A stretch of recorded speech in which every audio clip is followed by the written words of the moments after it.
Hello students, in today's video I will be discussing theory of goodwill. As per accounting standard 26, dash should be recorded in the books only when some consideration in money or money worth has been paid is goodwill. Accounting standard 26 deals with the goodwill, which says that in books of accounts only purchased goodwill is recorded, not the self generated goodwill. Now, what is purchased goodwill?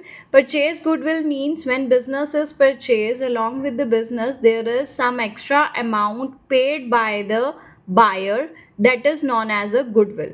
It might be that amount is paid in cash, or it might be that something is given in kind. In kind becomes money's worth. Now, second question, purchase goodwill is shown in the books of account. Assertion is given, yes, it is true.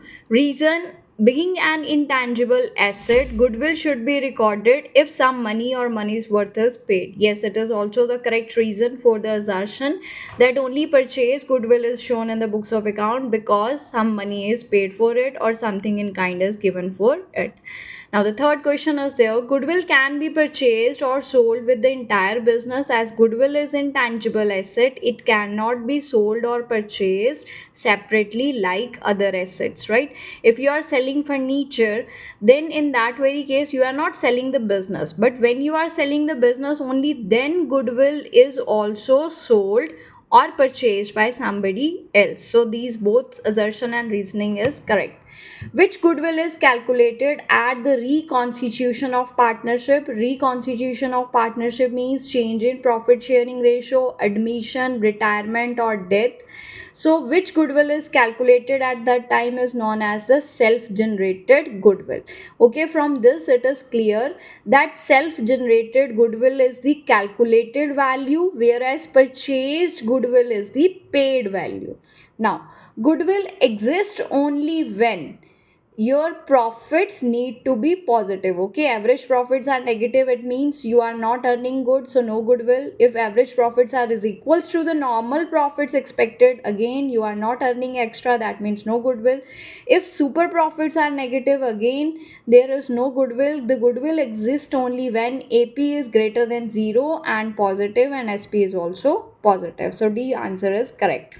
Now, for question 6, to calculate adjusted average profits, which we need for the calculation of goodwill, which of the followings are added?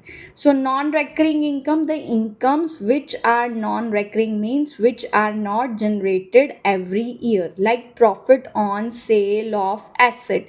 This income is not generated every year, so A is wrong. Recurring expenses, the expenses which occur every year, like salaries, wages, but these are deducted from the profits, not added, so this is also not the answer.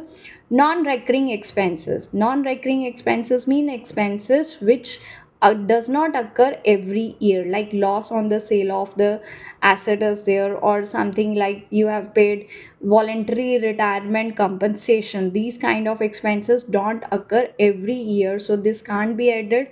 So this is to be added. Why this is to be added? Because these kind of expenses don't occur every year, and these already have been deducted from the average profit, so now these need to be added, and both A and C is option wrong, so the answer is C. Now the next is total asset minus outside liabilities is known as net assets or capital employed. Thank you, Accountitude. Keep scoring, like, share and subscribe to my channel.